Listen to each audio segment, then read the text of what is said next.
Welcome to the Husk Guys Podcast.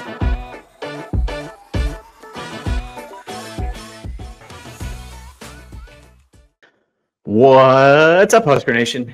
We're live on a Friday. First time we've done that this season. It's October 24th. We're on a Friday afternoon. We're at the end of the workday, end of the week. We have sort of directionally recovered from Minnesota. Probably not. Still definitely hurts and stings, but we are one day away from Northwestern. And it's time to do a little bit of a recap on Minnesota, mostly focusing on how we can get this season back on track against Northwestern. Welcome to the Husk Guys Podcast. For those who are following, we appreciate you guys. Make sure you follow us across Twitter, Facebook, Instagram, TikTok. Search Husk Guys. We are the #1 most followed. Very proud of that. 150,000 plus Husker fans follow us across channels. Trying to keep the positive vibes going. So make sure you check us out and check out huskguysstore.com for cool run the ball gear. Lots of cool hats. Positive vibes hats, lots of good stuff that we're trying to drum up. Andrew, my brother, is here. How are we feeling on a Friday afternoon? Well, pretty good overall. I mean, like the only thing that can shake how I have felt all week, which is a sinking pit, a bottomless pit of just full of fear and queasiness from that Minnesota game is a win. And this is as good of an opportunity for a win as we are going to have the rest of the season. So starting to get the optimism back, starting to get a little bit of, I'm looking into Northwestern numbers. I'm feeling okay. I like to see when other teams kind of have a lot of chinks in the armor, and that's good. I also worked nights all week, and that was a very welcome distraction. so it just completely removed me from the world, and I worked, 6 12-hour shifts, and then you get back to this and it's like, oh, okay, it's football time. Now I remember we were not good. Yeah. The extra all week from us being bad. The extra day doesn't help. I think the fact that there's a Friday game gave you that extra like Saturday and Sunday and extra time to like kind of dwell on it. But now it is interesting. So we typically record these on Mondays or Tuesdays, sometimes Sundays, but the Friday is interesting because I truly have like recovered in a lot of ways. Like I was in a dark place most of Saturday. And we were together. We were down in Florida. Yeah, I was moping on the beach, which is not a great thing to be doing. But I think that like the losses that move us closer to like irrelevance and totally out of the playoff picture and total out of like meaningful games are the ones that hurt me the most. The first one, like Michigan, is like everybody predicted that was a loss. Got it. The Minnesota, and getting just absolutely mauled by a team like that. And then getting us to 2 losses really kind of like flips things. Sure. But I will say now that we're out at Friday, I've listened to all the press conferences, which we can break down here. It'll be interesting to see how the team rebounds. Yeah, 100%. I mean, that's what good teams do. Like, I thought Rule did have some interesting statements, not to like deflect things from himself, but he was like, well, Miami lost, and other top 10 teams. I mean, Arizona State just beat another Texas Tech top lost 10 team. Yeah, I mean, like, so there are teams that this is what happens in college football. You cannot let a loss like this derail your season. The reason that I think fans feel derailed is just how it happened, but the fact is we are still 5-2. It is time. We are getting into like the part of the schedule, the back half of the schedule, where everyone kind of panicked before the season. But you've got a great opportunity right ahead of us to just like show everybody like, oh yeah, we're still a decent team. Yeah. Let's jump in. So the way we kind of got this thing structured for today, we typically go drive by drive. We're not going to do that because that was the worst game. It was the worst. No. It was the worst game of all time. Torture. Why would you do that? There's like barely anything to talk about. It's just like, hey, 3 and out punt, 3 and out. We all know 3 and out punt, 3 and out punt. So we're just going to do 3 biggest areas of concern coming out of the game. Also, 3 biggest improvements needed to beat Northwestern, and then we'll do a full Northwestern breakdown. So on the biggest areas of concern, I'm going to do these in reverse order. I think let's start with offensive inefficiency and like mental disappointment. Sure. So I think that one jumps out as we didn't score a touchdown, season low, 6 points. Didn't score a touchdown for the first time since Rule took over as coach. Just could not do anything in the red zone, kicked 2 short field goals. really difficult down at distance. We averaged 3rd and 12 on our 6 third down attempts. And then I think there's this overall, like the overall thing that I kind of want to start with, which ties into the press conferences and ties into Rule, is like the lack of juice, the lack of energy, how there was Rule said that when it was 7-6 at halftime, which if you remember, it was only 7-6, basically a tie game at halftime. It was like we were fine. Rule said that Rule said there's heads hanging in the locker room, really bad vibes in the locker room at halftime. Yeah. So I think there was like, as I look at this and I've listened to a ton of the podcasts and listened to all the like the pressers and everything like that, and you listen to how Rule responded, there's a weird element where like Nebraska, it's like the players don't quite know how to handle success. And it was almost like they were feeling themselves coming into this. That, I mean, Lindenmeyer came out and said, like, hey, we were planning to put on a show. And we know when they punched us in the face, we were totally like shocked. And this element that's like, hey, we beat Maryland and we beat Michigan State and we beat Cincinnati. I think there's like an element of confidence this team, which I think is good that they're confident. But I think it's almost like an irrational confident where like, as you look back on it, you're like, we needed a miracle to beat Maryland. We needed a fourth quarter miracle to beat Michigan State. These are both not good teams. Cincinnati's a good team. That's a nice win. But I guess if I look at all of it, and Rule even said this, he was like, I was begging the coaches to take these guys seriously. Nobody was taking Minnesota seriously. That to me was like probably the biggest concern of the whole thing of like, why did we not take this team seriously that beat us 6 straight times? And like what business? We're the 25th ranked team in the country that like they think we're 8th. Like we're not Ohio State. So that whole kind of mentality that led to the offensive efficiency, I think was very, very confusing. Yeah, I mean it's a strange thing to go up on a Friday night in front of, like, to me, for an outsider or for a typical fan, we're going into this game and in pregame it's like, okay, yeah, a lot of people actually did predict that Nebraska would lose this game before the season, but then you watched right? Didn't you? I was very torn, and ultimately I flipped last seconds to us winning. Yeah, because I was at outer space. I said 10-2, and so I'm already just falling apart. I think I did have us losing. But then before the game, I was like, God, Minnesota just kind of stunk in the weeks leading up to it. They had 0 sacks in the 2 weeks before, and then they had 9 against us. They couldn't run the ball in the 2 weeks before, and then they just looked like they had Walter Payton in their backfield. And this is like, that's, I think the concern is like, why would our team go up to Minnesota in front of a raucous environment, in front of just like, all the crazy student section and everything?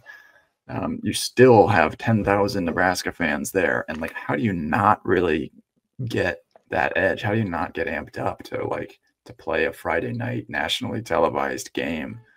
Like, why are you not bringing the juice there?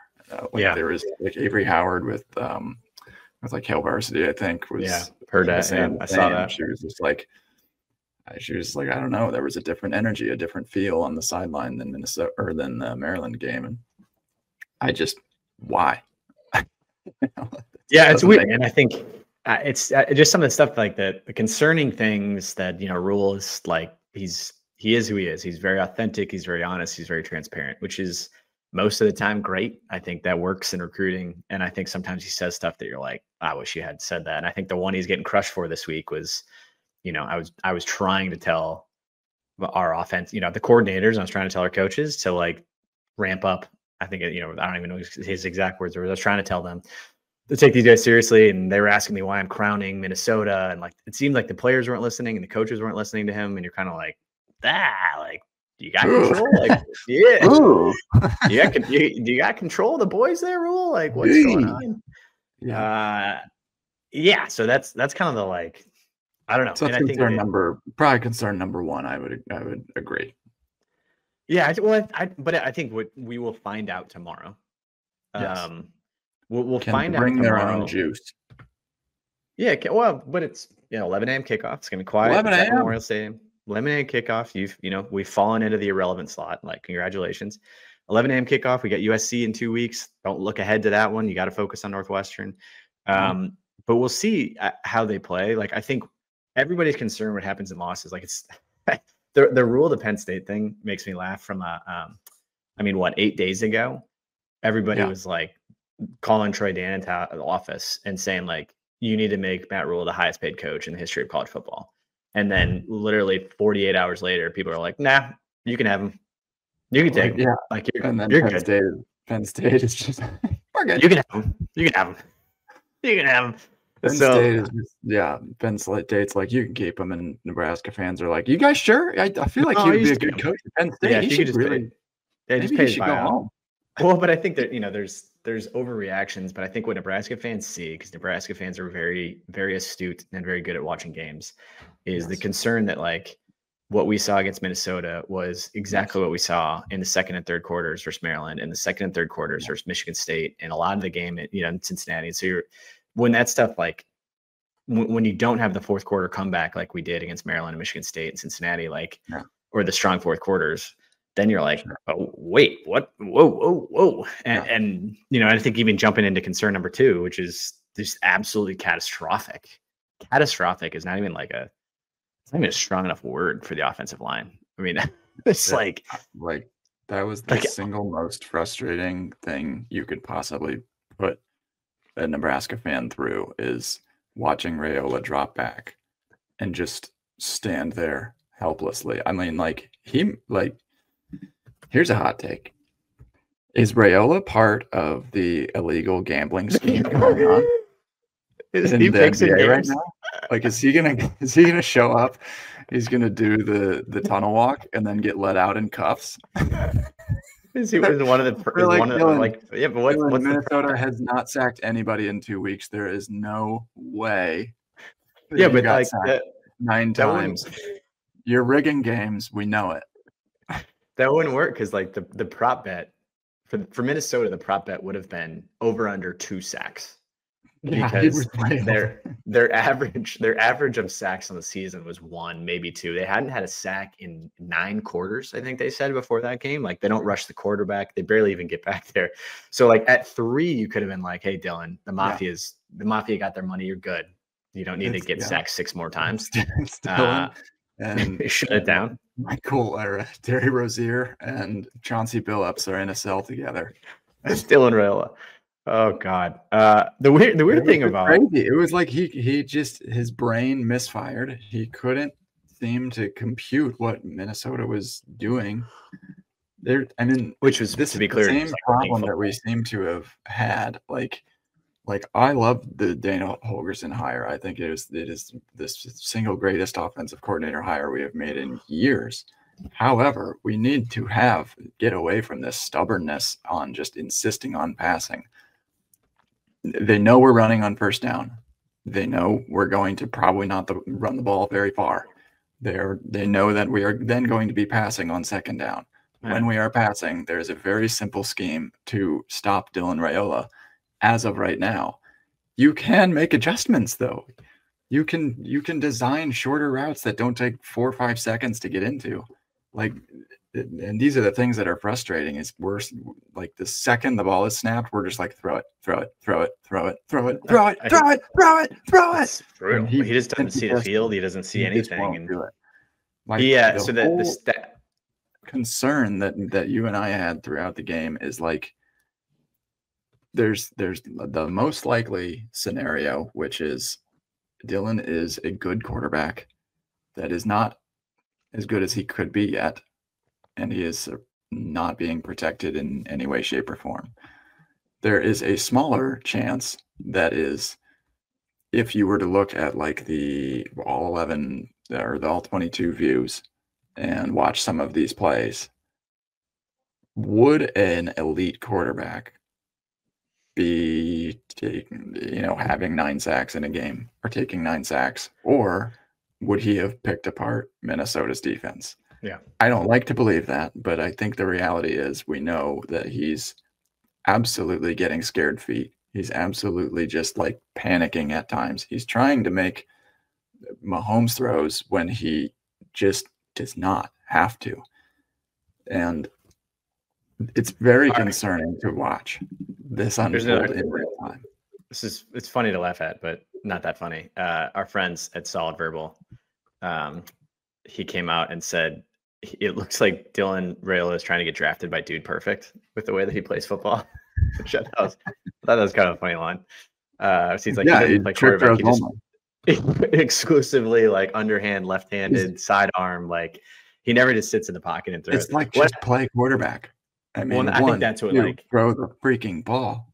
I think that's what as we watch the rest of the games, and we watched a bunch of the games together where you watch Ty Simpson in Alabama. I mean, he catches that snap 1-2 out. Yeah. And you watch Gunnar Stockton at Georgia, it's 1-2 out.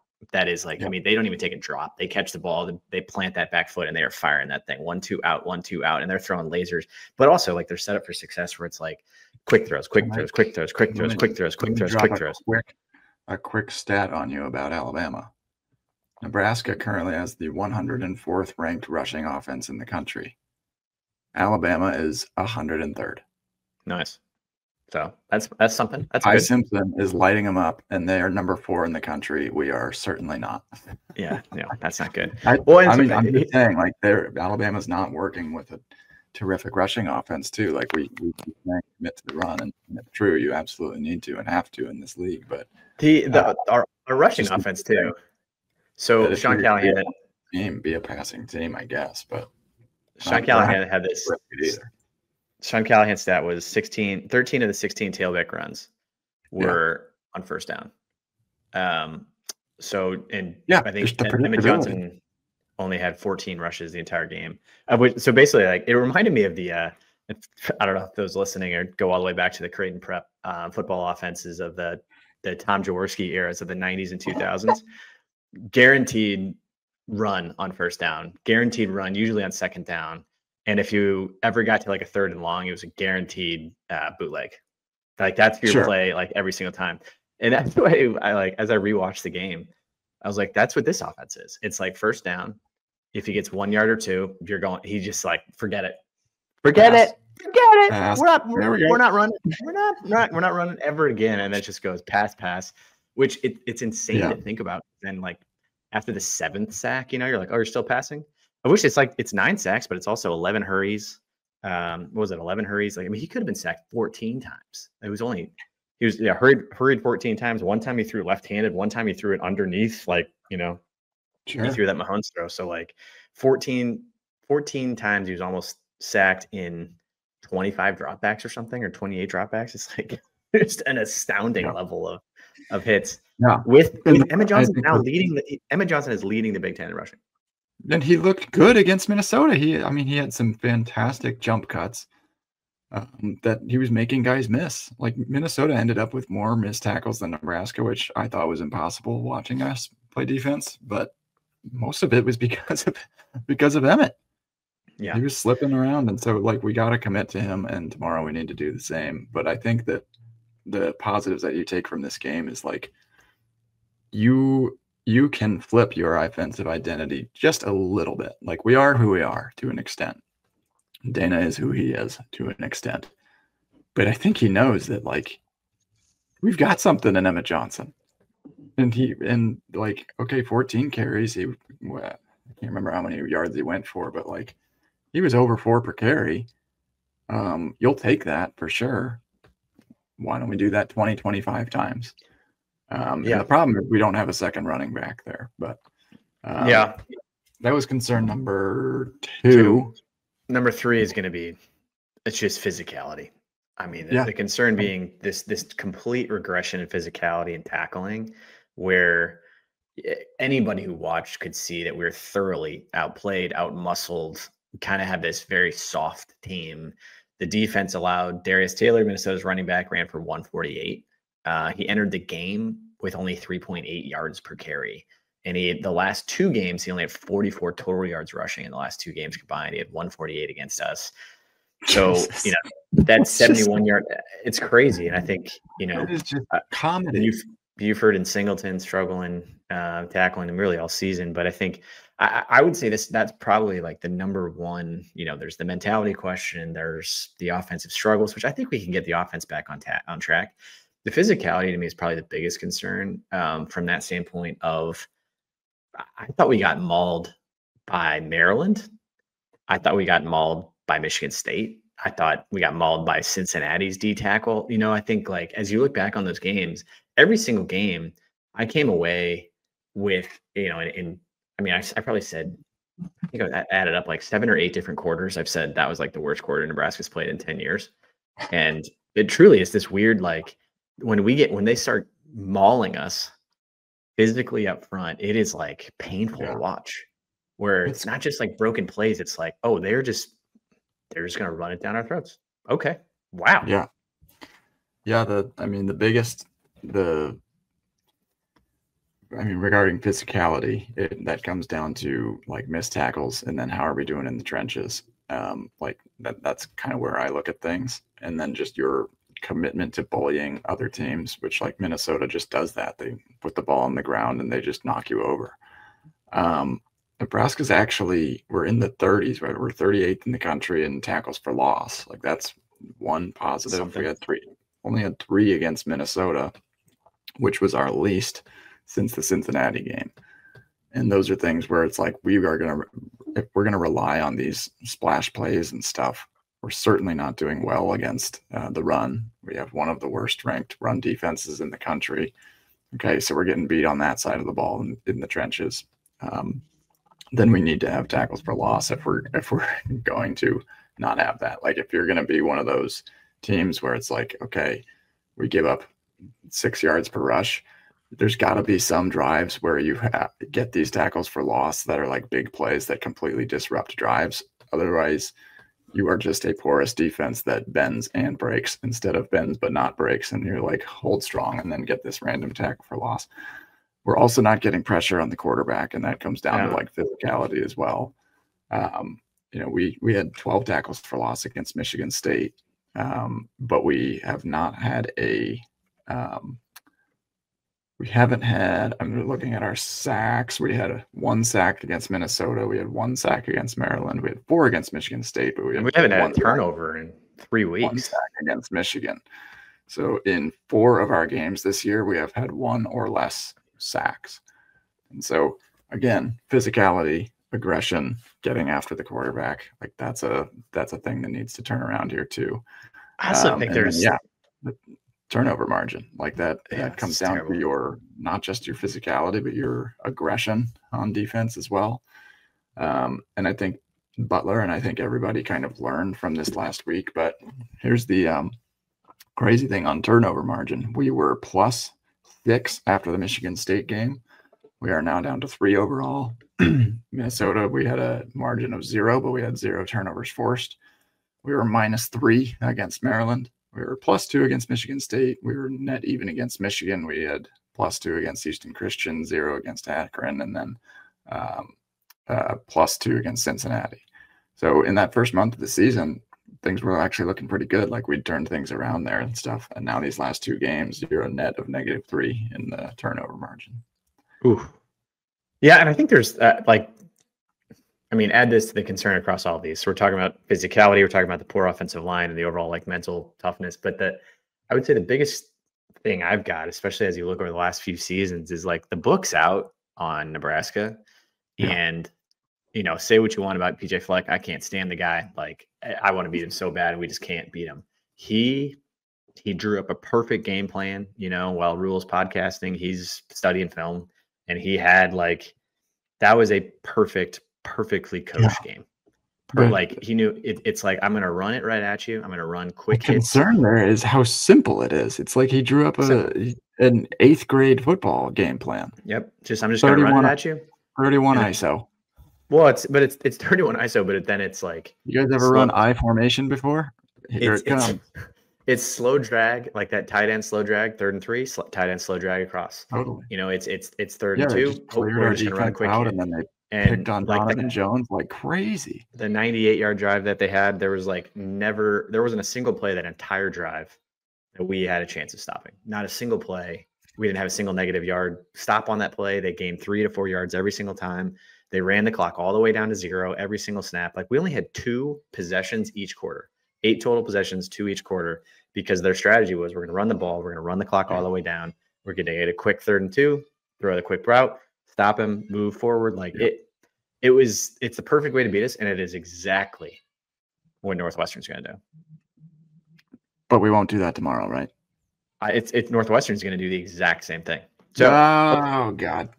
1,000%. Let's move in. Okay, 3 biggest improvements needed to beat Northwestern, who is going to do the exact same thing. Number 1, commit to run the ball, baby. Run the ball. HuskGuysStore.com. Make sure you get your cool Run the Ball gear, which I'm a big fan of this new hat. Emmett Johnson is Big Ten's leading rusher. First in the Big Ten, 5th nationally in yards from scrimmage. Only FBS player who leads his team in carries, rushing yards, and receptions. He is the heartbeat of the team who we got to feed. Dana's got to put more emphasis on him. He only had 14 rushes against Minnesota.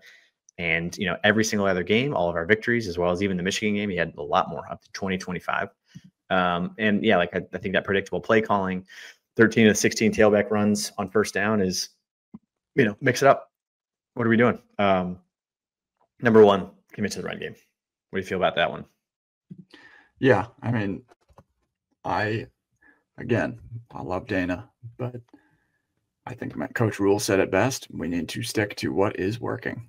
And one of the only things working, one of the only bright spots was watching Emmett make some people miss on Saturday. So I think that they probably will get back to some bread and butter this week, just to take a little bit of pressure off Raiola. But they're not going to go away from Raiola. So fans better get used to the Raiola coaster. The Raiola coaster is this just ups and downs and twists and turns and everything in between. And you might want to puke, or you might want to scream, and you might want to be happy. You might be terrified. You might be feeling like you're going into one of those tunnels or the upside down part of the coaster, and you don't know what's coming next. So the Raiola coaster is something we have to embrace. We're not going away from it entirely, but I do think that if these last 3 weeks, any smart offensive coordinator is going to say something ain't right here. Michigan State's stopping you, Maryland's stopping you, Minnesota's stopping you. We've got some explosive plays in the bag. We will hit some, but we gotta get some bread and butter in there, and that's going to come down to our running game. And we got Spindler. Apparently is coming back. Pritchett will be back in the second half after that atrocity. We've got the personnel that we can run block. Okay, not terrifically, but we've got to at least just stick to it. Perfect. Number 2, and this is I just started thinking about this. Number 2, we basically said we got to protect Raiola. Simplify passing and get the ball out, which we just talked about. So Rocco's back, Elijah's back.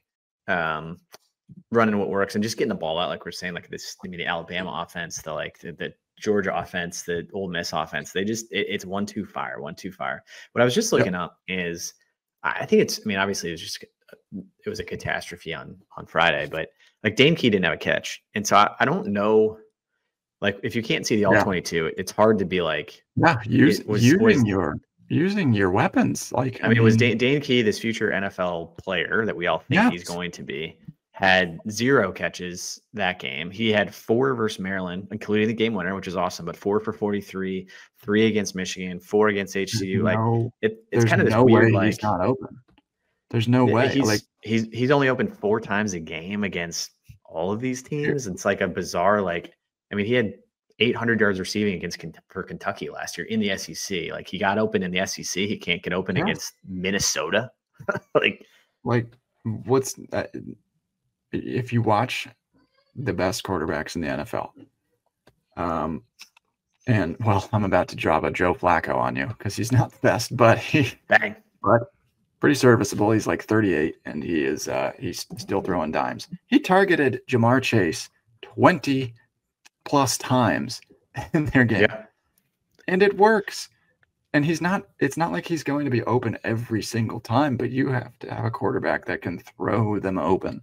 And that is one thing that Raiola, I can absolutely unequivocally say, is that if you're open, he will get you the ball. But if there's that slim chance that someone's just close enough, he doesn't seem willing to throw into space to give his receivers a chance and throw them open. He wants there to be 5 yards of space between them and the D-backs. And it's that's just not going to happen. You need to be decisive and throw them open. And you think that Jamar Chase is wide open on 20 passes? No, absolutely not. But you got to get your playmakers the ball. And Dane Key needs to touch the ball at least 5 times a game. Hunter needs to touch the ball at least 5 times a game, and Emmett needs to touch the ball over 20 times a game. But you got to get it to him. Yeah, it's weird. Now I'm looking at it. I mean, so Hunter's got 27 catches on the year. Ja'Cory Barney's got 27 on the year and he hasn't seen the ball in weeks. Like Dane Key's got 20, Lindenmeyer's got 23, Emmett Johnson's got 29. Barney had 1 catch for 1 yard. Yeah, so it's almost it's weird though. We've almost gone I don't even know who he did throw to. Who? Dane Lindenmeyer. But Hunter had 4 catches. Or Hunter only had catches. Yeah, which I guess is part of it. Is when he's got sacked 9 times, nobody's getting the ball, but he got sacked 9 times because no one was open and he couldn't throw to anybody. But you got all these guys and it's Barney. A lot of it's play calling too. It's all right. I mean, the slip screen to Barney, the tunnel screen to Hunter. Did we try these plays that worked beautifully before? It's very weird to watch when we scored 70 points against Akron. I know they're Akron, but you're also all right. Yeah. Are there any plays in that playbook that we can watch? Some of them worked. Yeah. I just think there's so much focus on the offensive line as there should be. It was a total disaster, but if Dane Key can run a 4-yard out, that to me, that's what kills me about Minnesota is all they were doing is they were just running tight end would just stand 4 yards away. Boom. Yeah. He's just running a quick hook. It's a wide receiver 3-yard out. Their slow drag across, the drag across the middle, the shallow cross to Ja'Cory Barney. It's every single seeing in it. That one play that we saw that when they're able to only rush 3 and they're just dropping 8 into coverage. They drop 8 into coverage. It looks messy. It looks ugly. I get it. But there's got to be some way that you can, if there's 8 back into coverage, throw to Emmett. If there's, it's just, we don't stretch the field. We don't throw it deep. It's a very confusing offense. I would also add the horizontal stretching of the field. Like you said, how many times did Ja'Cory, bust one last year on the little pop pass? Yeah. Or where, he's been close this year. End around or just jet motion. Can we stretch things horizontally in that way? We've gone away from that too. And that's it's you can run the ball, not with Emmett, you can run the ball in different ways and get your receivers involved. And so I'd like to see us just utilize our speed. You can't tell me that Northwestern can keep up with Ja'Cory Barney for an entire game. Yeah, I hope we see something different. I have fears that we won't because of Northwestern being a very strong defense. They're one of the best defenses, top 15 defense in the country, one of the best defenses in the Big Ten. So yeah, I would say we got to obviously commit to the run. We got to protect Royal, simplify the passing game. And then I think the final thing that we've already touched on, but just matching Northwestern's physicality. We talked about physicality. We need turnovers. We need sacks. We need big plays. And we need to just not get blown off the ball. Sure. Does that just too much to ask? Yeah, those are 3 keys. Let's talk about Northwestern. So that's all the parts of the game that we need to improve on. Is there any? Everything. I tell you one thing that's going well is our special teams. Well, and that's what's I think what I keep coming back to is special teams is winning games or keeping us close or all of the above of we didn't screw up. It's something, it's almost like you look at last year's season, and last year's season was God, if we just had special teams and we limited turnovers, this team would be great. And so we have now an elite special teams. We really don't have a ton of turnovers. Dylan had 3 turnovers last week, but I don't think he didn't throw interceptions in Minnesota. We didn't fumble. I don't think we did. Do we have any turnovers? It's Minnesota. No. So you go no turnover, just very played low, good clean football. But we've fixed the 2 things we were most concerned about. I mean, Dylan had 10, 15 interceptions last year. We had tons of fumbles. It was a disaster from a turnover standpoint, a disaster on special teams. Fix special teams. Cleaned a little bit.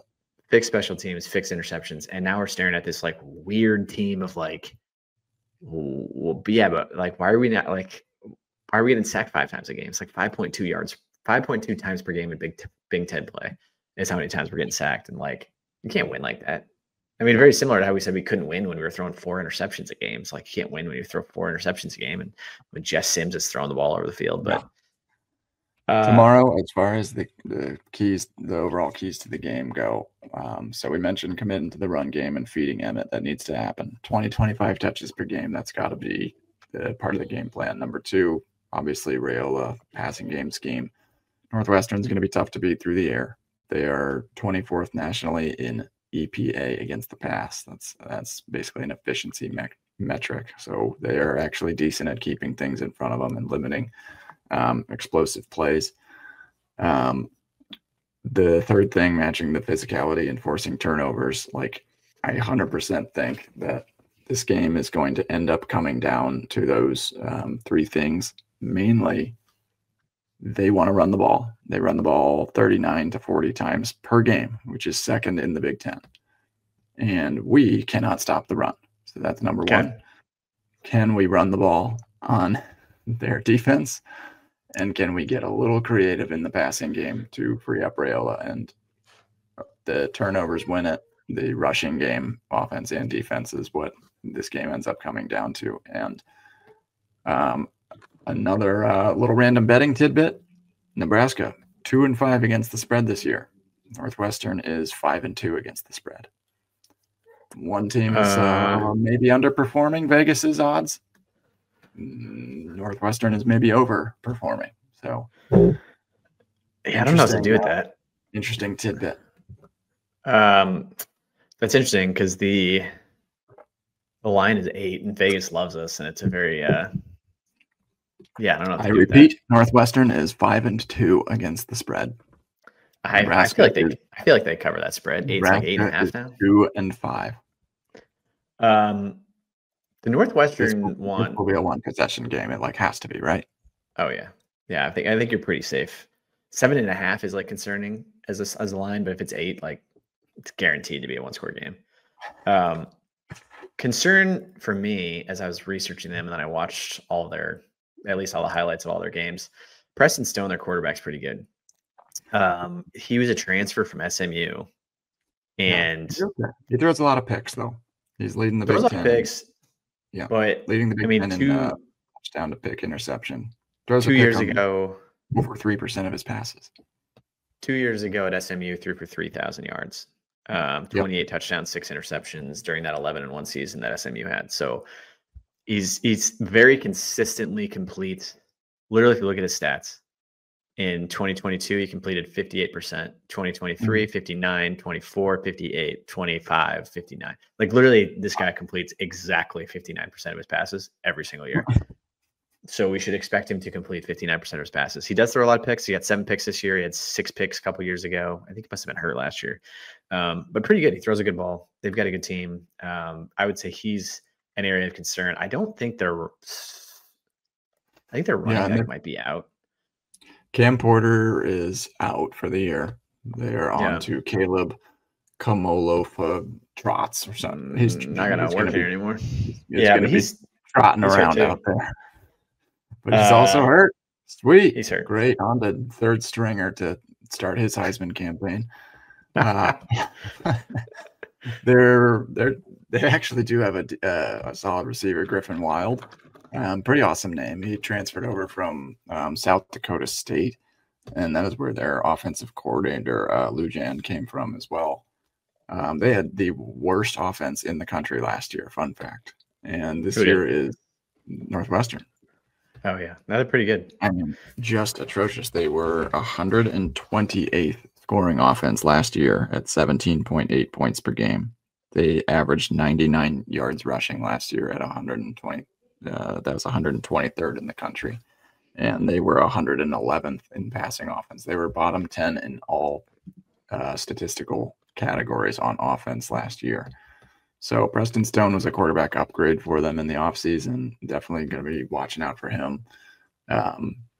He struggles throwing deep balls down the sidelines. So, hopefully our passing defense can get a little bit more back on track, because last week just allowing way too many easy completions, way too many. But they've barely only got one receiver that can kind of get through our secondary, I think.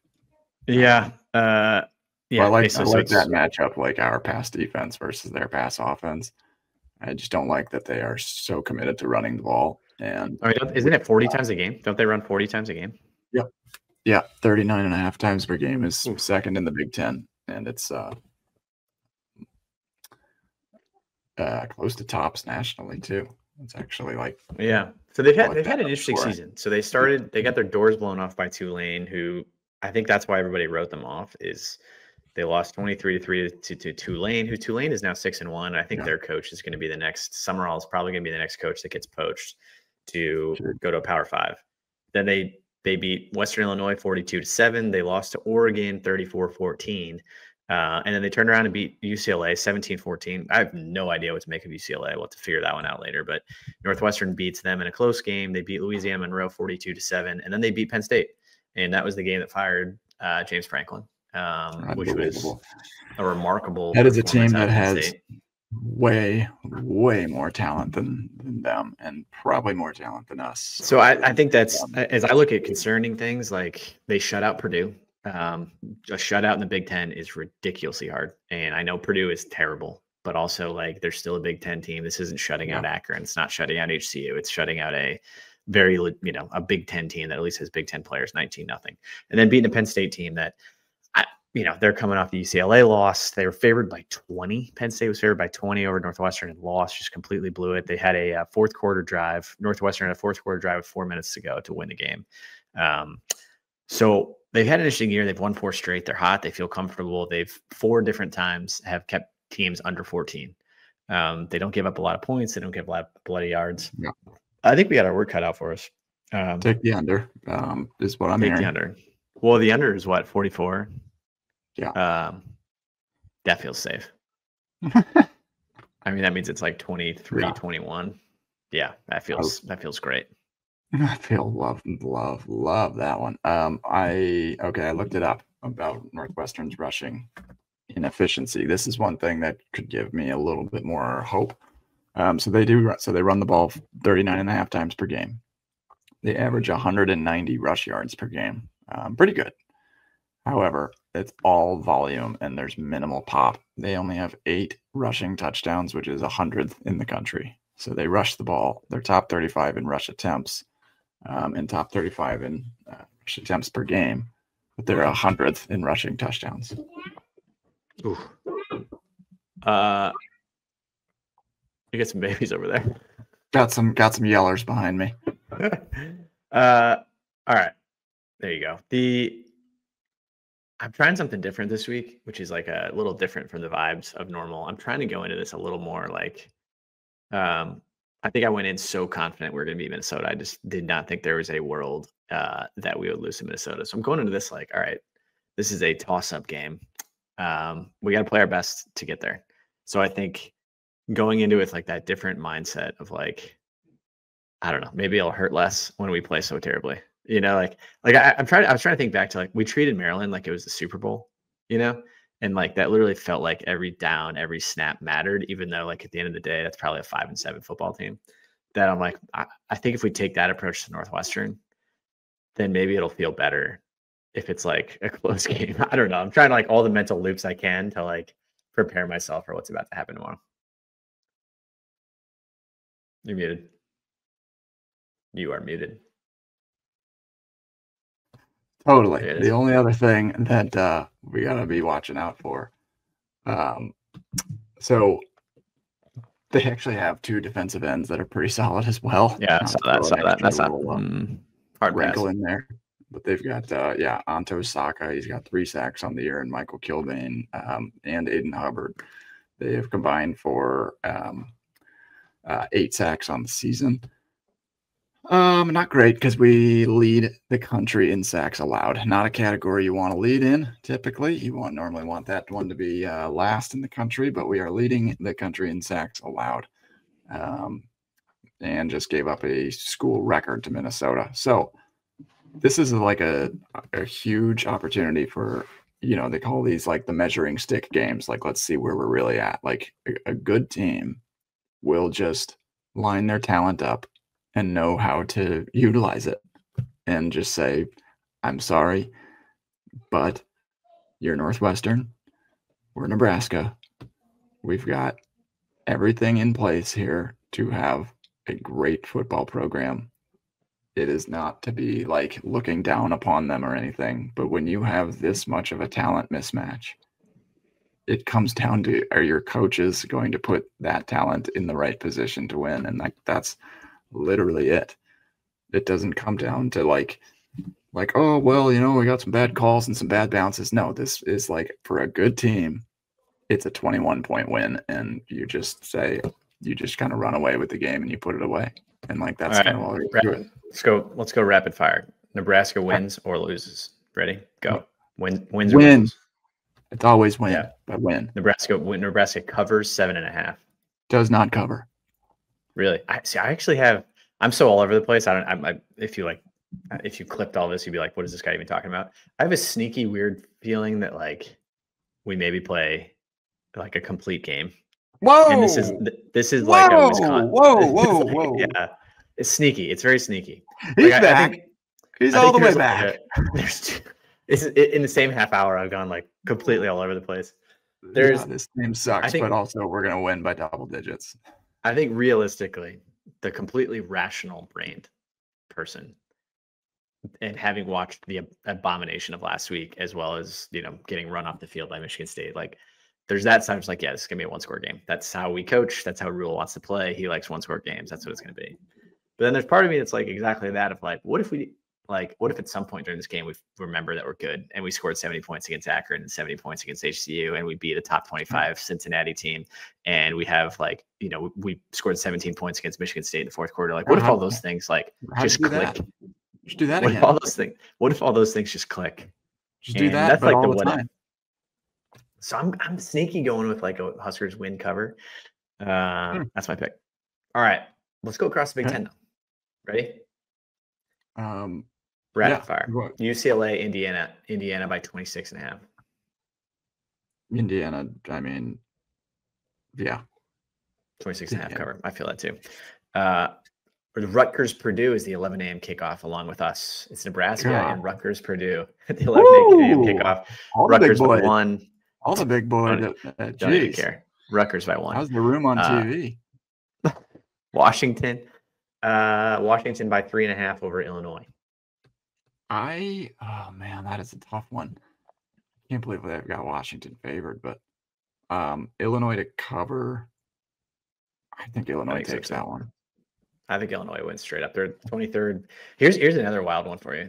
There are, let's see, Nebraska and Northwestern is 2 5-2 teams going at it. Illinois versus Washington is 2 5-2 teams. The next game up, Minnesota versus Iowa, they're both 5-2 as well.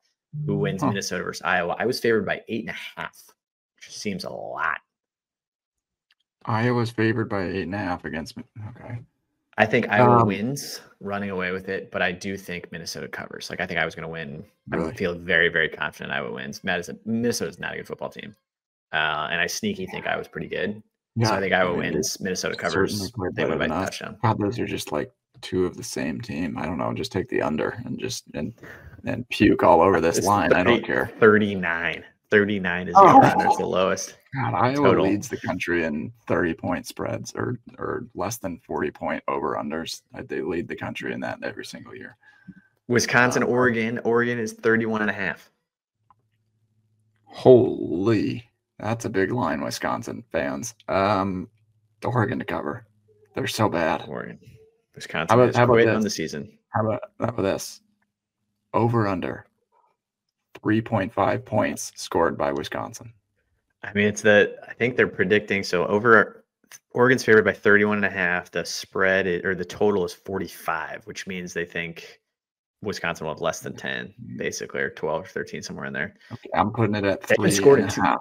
They haven't scored in 2 games. It's crazy. 2 games. 3.5. What do you think? I think only reason I think they score more is I think Oregon's going to be up 35-0 in the first half. And I think they'll score a touchdown in like the fourth quarter. But this is a very, very bad Wisconsin team. Michigan State is the nightcap. Michigan favored by 13.5.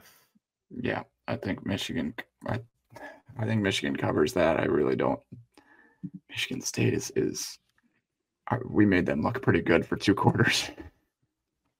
I don't think they're that good. I think we're biased because they were beating us at the end of the third quarter, but you saw what we did to them in the fourth quarter. I think Michigan's going to do that most of the game.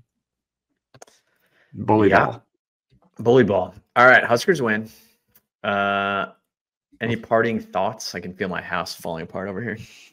Okay, here's some quick rapid fire. Let's do some over under stats on the game. Okay, Rayola, you get 2. You get 5 seconds to think about this. Rayola over under 230.5 passing yards. Under. Emmett Johnson over under 89.5 rush yards. God, I don't know. Are we gonna give him the ball? If he goes over, we win. If he goes under, we lose. So I say over with a win. Preston Stone over under 158.5 pass yards. Over. Preston Stone over. I'm so broken from the Minnesota game because like we held Aiden Childs and Sorsby and like Sorsby. Have you seen Sorsby? Sorsby's thrown 1 interception all season and like 24 touchdowns. Like he's absolutely lighting everybody up. He plays. So I'm very confused on that front. But then Minnesota torched us. So I'll say over, but I don't know. Okay, next one. Dane Key over under 29.5 receiving yards.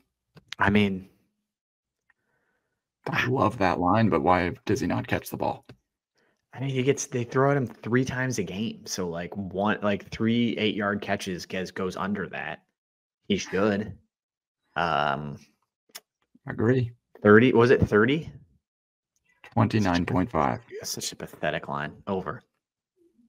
Hunter or Barney to score a touchdown. Over. Definitely. 100%. Like that's Both? lock of the century. Wait, is it or one? Hunter over under 0.5 is plus odds, and then Ja'Cory Barney is slightly higher odds. Hunter. Either one of them will score. Take Hunter. I think with very high confidence, Hunter scores. Minimal confidence that Barney doesn't score a ton of touchdowns, but he has a lot of yards. I'll take his over on yards if we ever give him the ball. Like every one of these is like, what are we doing? Yeah. None of these guys get the ball. The last, one that I see, they use a running back by committee. Their running back, let's go with Joseph Hyman, 61.5 rushing yards. Who's that? It's like their third string guy running back. What's the number? Yeah, but he's going to get a good amount of carries. 61.5. 61.5. Okay. Probably over. Yeah, unfortunately. I think you have to. I mean, we can't stop anybody, so that makes sense. So why would we start now? But okay, that's yeah. I mean, all reasonable picks. I think that in the end, we know exactly what we need to do to win, Husker Nation. We still need to turn up. It's an 11 a.m. game versus Northwestern, but guess what? Bowl eligibility is on the line tomorrow in October. 6-2. 6-2 would be great. 6-2. It doesn't like 6-2. Like it's an everything is back on the table. Who cares? 6-2 heading into USC. Go 6-2. Yeah, 6-2 heading into USC to set up a great matchup. I mean, but at 5-3 is like 6-2, baby. Boys are rolling. You know what we need to do? We need to run the ball. We need to stop the run. We're going to stop their passing team and Rayola throw the flipping ball. Love it. Nebraska to win 20-17. Okay. I think I'm like 35-21. 35. Let's go. I mean, that's like, I guess Oregon is the only team that scored 35 on them. Maybe that's a little aggressive, but I don't know. What if we just put it all together? I don't know. I love that. It's Friday afternoon. I love that about you. I knew you'd come back. I knew you'd come back around. After Minnesota, you said you weren't going to watch a game the rest of the year. No, that was a lie. That was back to 14-point wins. That was incorrect. I've recovered. All right. Thanks, everybody for following. Make sure you check out Husk Guys on Twitter, on Facebook, Instagram, TikTok. We got over 150,000 followers. We appreciate each and every one of you guys. Check out the huskguysstore.com. Get some cool merch. Run the ball. Lots of good stuff there. Thanks for listening, and go Big Red. Hopefully we got a victory pod next week. Go Huskers. Thanks for listening. Beat Northwestern.